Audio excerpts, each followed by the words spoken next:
వ్రతశాల ఇది నా యేసు నివసించశాల. కలుగునుగాక, దేవునికి మహిమ కలుగునుగాక. లూకా సువార్త 9వ అధ్యాయం 17వ వచనం చదువుకుంటే అక్కడ 5 రొట్టెలు 2 చేపలను దేవుడు విరచి ఆశీర్వదించి వడ్డించిన తర్వాత ఏం జరిగింది చెప్పండి?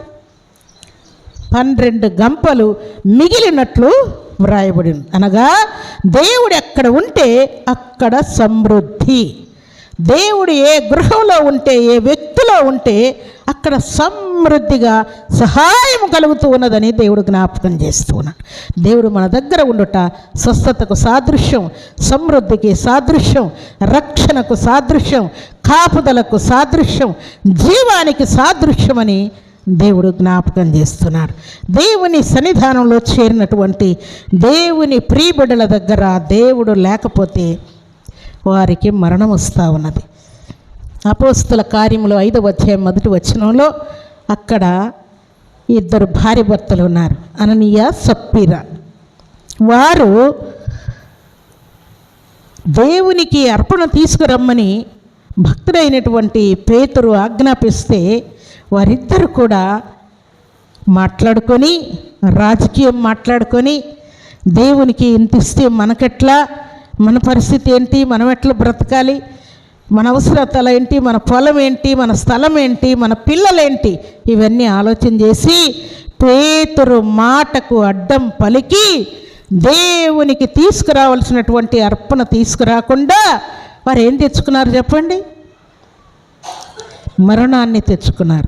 భక్తుడైనటువంటి పేతురు, ఇంతకే మీరు పొలం అమ్మారా, ఇంతే చేశారా అని అంటే, అవునయ్యా ఇంతకే అని చెప్పి అననీయ అక్కడ ప్రాణం పోగొట్టుకున్నాడు.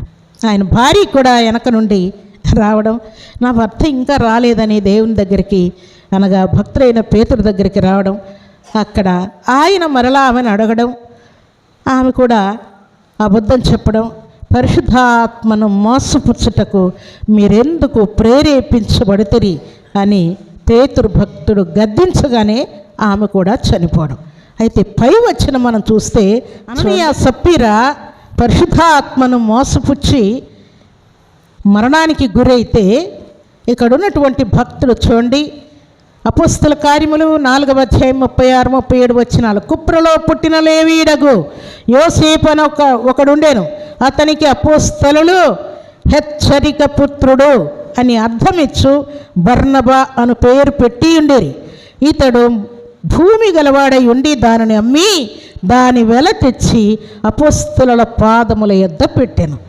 ఈ బర్నబా అనే వ్యక్తి దేవుని మాటకు భయపడి లోబడి పొలం అమ్మి దాని ధనమంతా పేతురు దగ్గర తీసుకొని వచ్చి పెట్టాడంట. ఆయన పేరుకు ఆదరణ పుత్రుడు అని పేరు.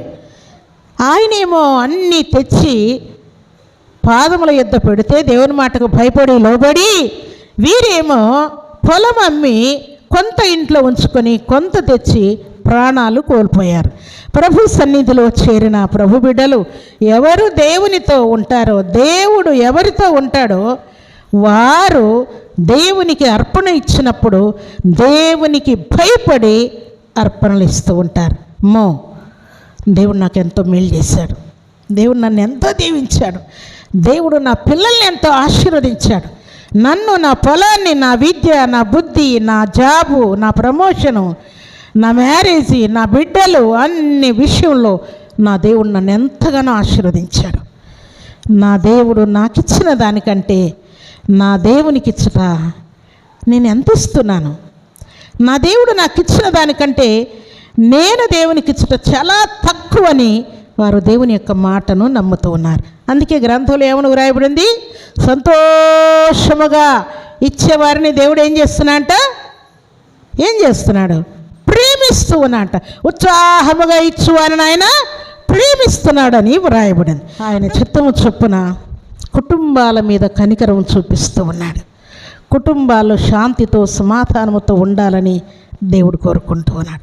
ఇప్పుడు మనం చెప్పుకున్నటువంటి మాట ప్రకారం దేవుడు ఎక్కడున్నాడో అక్కడ ఈ కార్యాలన్నీ దేవుడు జరిగిస్తూ ఉన్నాడు. దేవుడు ఎక్కడున్నాడు అక్కడ సమస్త కార్యాలన్నీ జరిగిపోతూ ఉన్నాయి. ఇప్పుడు ఆయన సన్నిధిలో అడుగుపెట్టిన ప్రతి వారిని కూడా దేవుడు మిక్కుటముగా ఆశీర్వాదాలతో నింపుతూ ఉన్నాడు. ఆయన సన్నిధిలో అడుగు పెడితే ఆశీర్వాదం,